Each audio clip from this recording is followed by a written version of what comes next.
আসসালামু আলাইকুম রহমতুল্লাহ বরকাতুহু। তে বন্ধুগণ, আশা করি আল্লাহ পাকের রহমতে সকলে সহি সালামতে আছেন।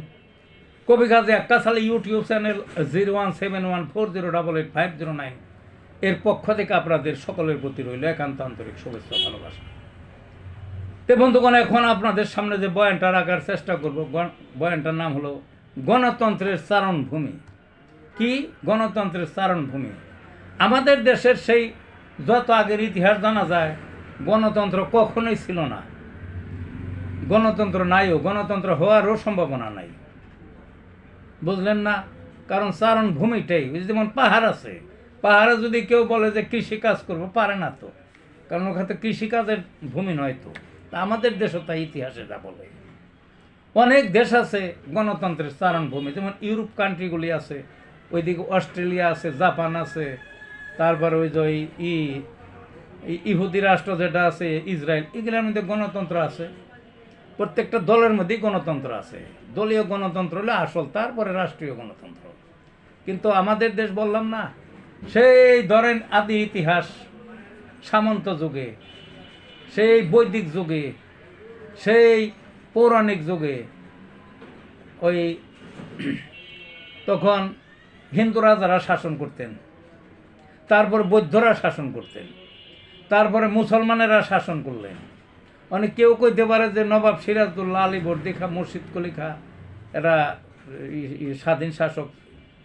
স্বাধীন কি, এরা ছিল মূলত বাঙালি না তো, এরাও বাঙালি না, এরা হইল মুঘলদেরই বংশধর, তাদেরই সুবেদার বা তাদেরই ওই নিয়োগকৃত শাসক ছিল। কিন্তু মুঘলদের দুর্বলতার যুগে তারা ওই স্বাধীনতা ঘোষণা করে শাসন করতো। আসলে তো তখন স্বাধীন নয় দেশ। তারপর পাকিস্তান আমল, তারপর স্বাধীন হলো। স্বাধীন হলো, আমরা তো গণতন্ত্র এই পর্যন্ত দেখি নাই। কারণ গণতন্ত্রের মূল যে বিষয়টা, সেটা লাগবে হলো ওই হবে, প্রত্যেকটা রাজনৈতিক দল গণতান্ত্রিক হইতে হবে। এখানে তো গণতান্ত্রিক দলই নাই। সেটা ভোটা আছে দু একটা দলের মধ্যে, নাম না বললাম। সব দলই হলো পরিবারতান্ত্রিক, মানে অধিকাংশই সিংহভাগ পরিবারতান্ত্রিক। দু একটা দল একটু বাদ আছে, একটা দল সিংহভাগ ওই এই একটা পরিবারতান্ত্রিক। পরিবারতান্ত্রিক মানে একটা ওই পরিবারেরই হইতে হবে। ওই রাজতান্ত্রিক যে ব্যবহার হয় ওইটা স্বৈরতান্ত্রিক। ওই পরিবারটা যদি থাকে, ওই দলটা থাকবে। ওই পরিবারটা যদি ওই দলের মুখপাত্র না থাকে, ওই থাকবে না, ওই দলটাই থাকবে না। ওই পরিবারের যদি কেউ না থাকে, ওই দলই নিশ্চিহ্ন। তাইলে সেখানে আর গণতন্ত্র হয় কেমনে? ওই দুই একটা দল আছে একটু, তাছাড়া তো আগেই বললাম আর নাই। কাজে কীভাবে গণতন্ত্র হবে? ভোট দিয়ে আসে, একজনের পাস করে আরেকজনে, ভোট ভাবে দিনে রাত্রে হয়ে যায়, বুঝলেন না? তারপরে ওই যেভাবে ঘোষণা করে সেইভাবে। তো এইটা একটা গণতন্ত্র কয় না, এটা ফালতু গণতন্ত্র আমাদের দেশে।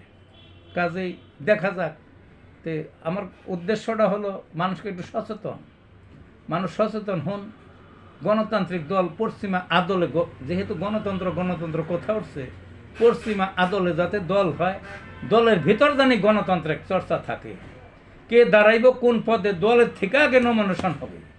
ওই রাজবংশ বা একজনের মৌখিক কথায়, ওই স্বৈরতন্ত্রের মতো ওই একজনে বলে দিল যে অমুক হবে, এটা তো গণতন্ত্রের বিধান নয়। কিভাবে হবে? কাজে এটা গণতন্ত্রের চারণভূমি নয়। গণতন্ত্র আমাদের দেশের জন্য সুদূর পরা হতো। শুধু আমাদের দেশ হবে কেন?